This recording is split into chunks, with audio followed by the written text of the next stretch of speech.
Hello, lovely people of purpose. Today, let us lay a foundational definition of leadership. You see, there are many people who look at their lives and think, I have nothing to offer. I do not have anything I can stand up and say, this is me, this is my brand. This is why I came to earth. This is what I came to do. And this is what brings me both joy and a sense of accomplishment. I don't know, but would it not be a total joy to say, I wake up to do what I came to earth to do, and I'm having an absolute thrill doing it? Or, I have built a life around the things that give me the greatest joy. But before we go into that second one, let us first speak about you as a brand. A brand because there are no two editions of you. And the science that brings out the fact that you're unique, and so unique that there is no other position you can hold but that of a leader in your brand, is the fertilization of the ova or the female egg. To start with, and because a lot of science and some levels of public speaking are done by men, we hear a lot more about the sperm and not enough about the egg. But it is fascinating information, and it has no gender to it. The process that finally brought you here is absolutely delightful. Let me tell you something important about the female egg. To start with, the fertilized and growing female embryo, that is the one we call a zygote, that one has about 6 million eggs. By the time the baby girl is born, she has a staggering drop from 5 million to just 1 million eggs. But even that 1 million is significant. Every baby girl is born with about 1 million eggs. Between birth and puberty, inside the body, the baby girl, who shall one day be a mother, loses about 10,000 eggs monthly. 10,000. That is about 35 eggs daily. More than an egg an hour. Every day. After the onset of the female monthly cycle at puberty, the girl, again, who shall one day be a mother, loses about 1,000 eggs monthly. Now here comes the oomph. From there, only one egg, just one, ovulates per month, and thus wins against the possible death of 1,000 eggs in that month.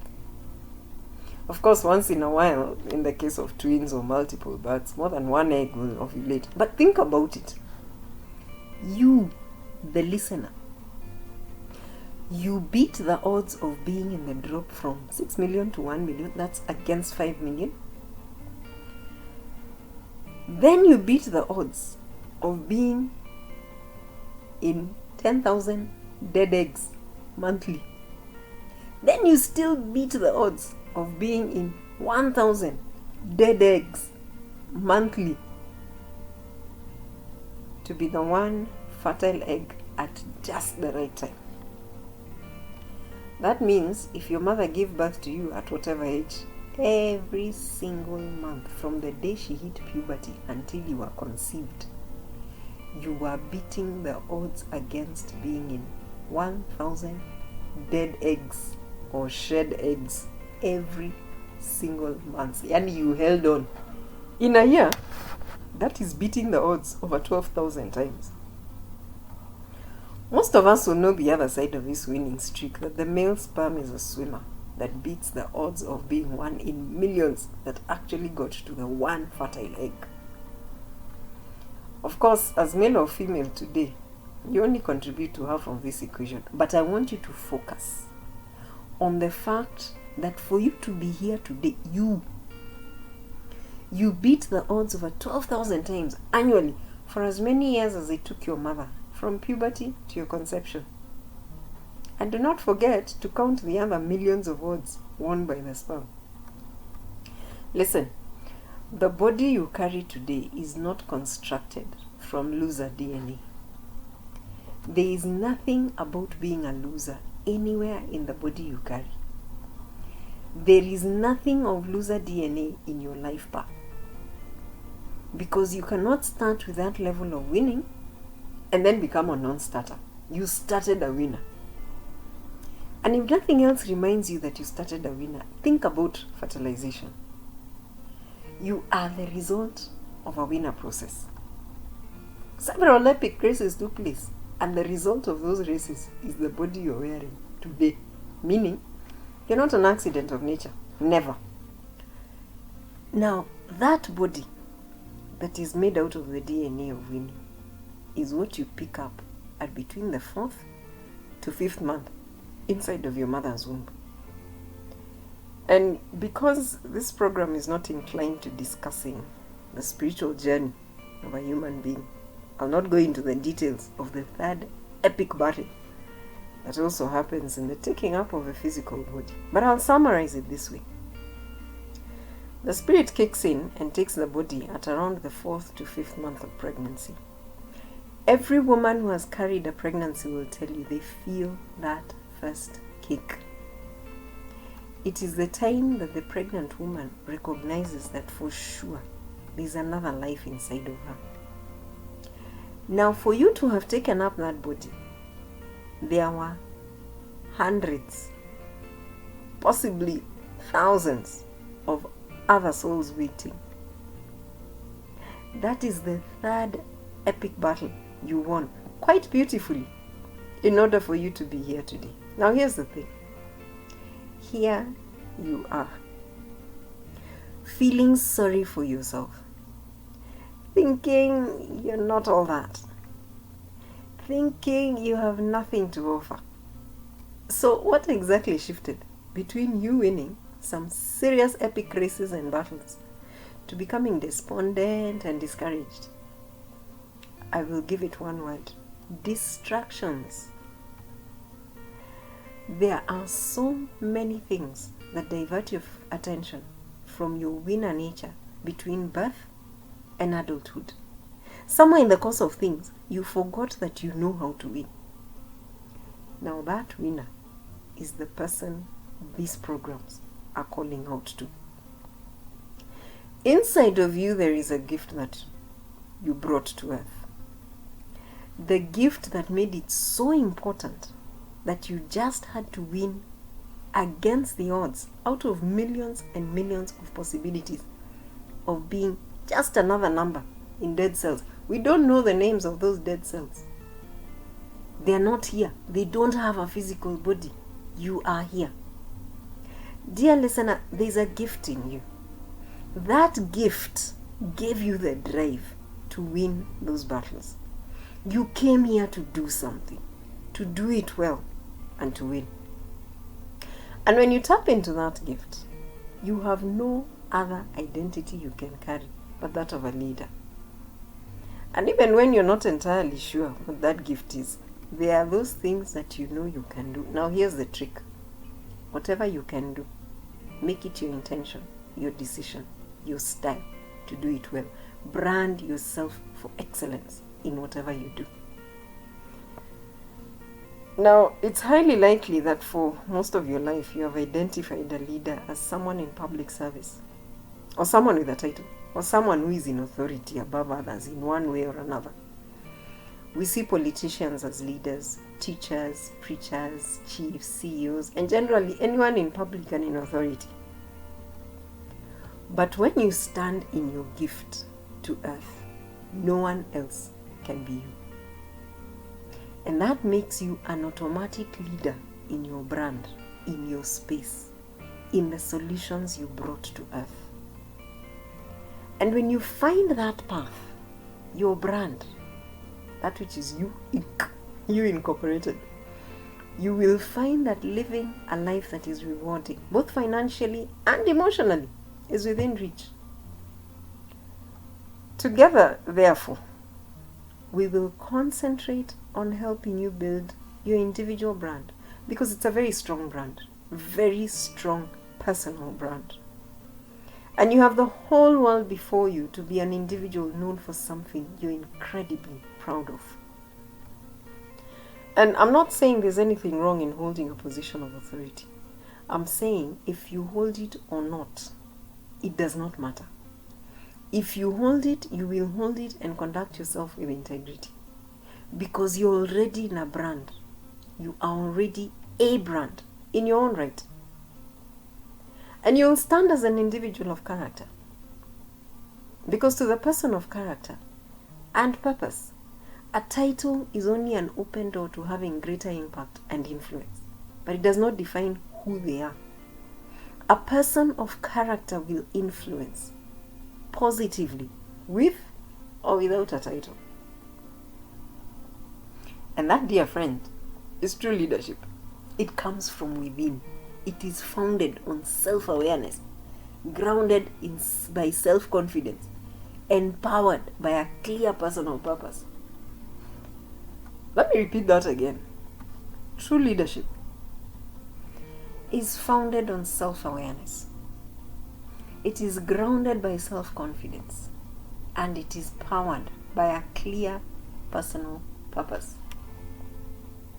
Knowing why you're here, what you're here for, and what you're here to accomplish is what genuine and attractive leadership is about. And even if you do not know all that you need to know right at this moment, if you start to walk in purpose today, if you start to do everything you do with the intention to excel, the purpose will unfold more clearly as you go.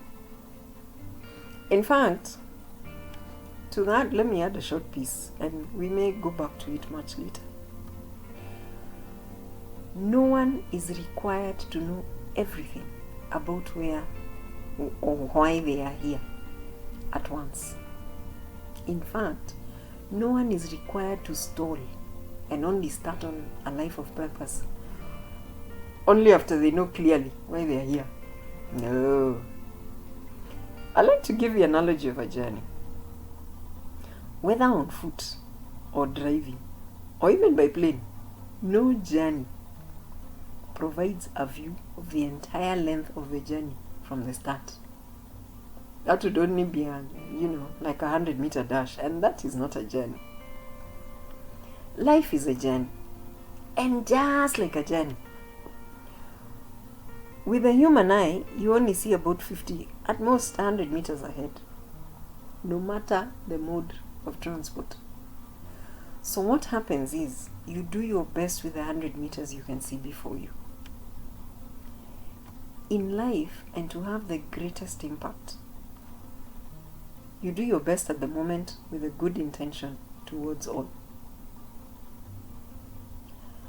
The details will unfold as you do your best, even in your intentions.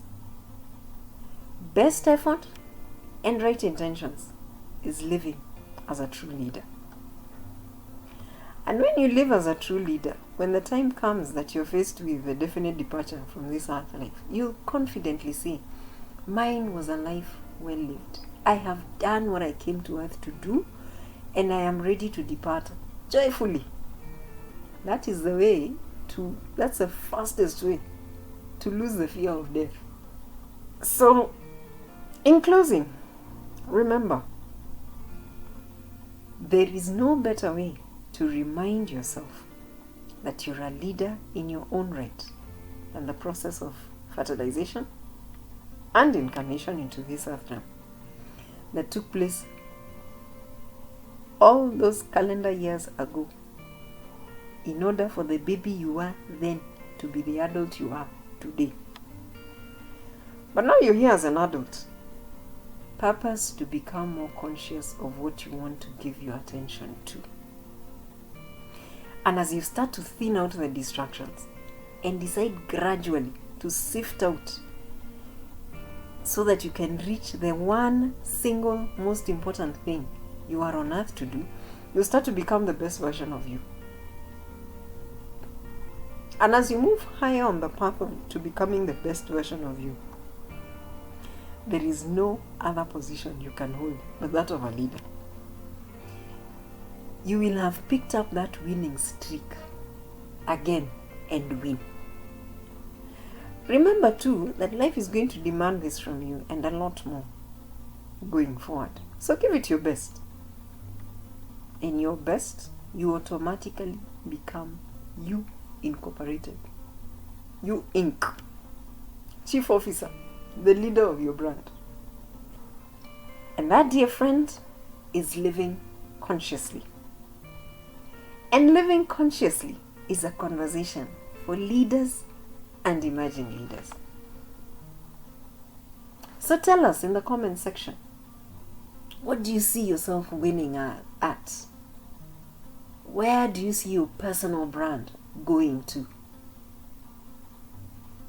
What do you want to pick up and put your winning streak onto? You are a leader or an emerging leader. You're here to win. This program will be shaped by you. What do you want us to talk about? Tell us in the comment section below. You can also leave comments on Twitter. Follow at Conscious Parts on Twitter. Retweet, like, let us expand the conversation. Because the more we engage, the deeper the questions will be and the deeper the answers will reach and be more beneficial to you and to others. You can also send longer and deeper questions on Telegram or on WhatsApp. The connections are on your screen and in the description below. Also, do tell us where you're from in 254 or anywhere else you're listening from. Let us know. Who knows? We might be in your neighborhood. Make a date with Nyabura each week at the same time and let us get together again. Thank you for listening. This is Nyabura signing off.